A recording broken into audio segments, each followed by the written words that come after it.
ഞങ്ങൾ കാലത്തിന്റെ ഇരുവശങ്ങൾ. പകൽ വെളിച്ച കാഴ്ചകളേക്കാൾ രാവിന്റെ കഥകൾ കേൾക്കുക. അവർ പറഞ്ഞതത്രയും ദുരന്ത കഥകളായിരുന്നു. അല്ലല്ലല്ല, നടിച്ചു കാണിക്കാം.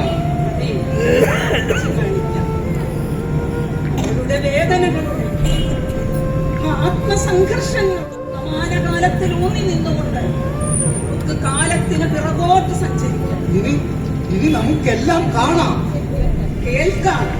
വാദ്യങ്ങൾ ഉയരട്ടെ, വെളിച്ചം പറക്കട്ടെ, നടനം തുടങ്ങട്ടെ.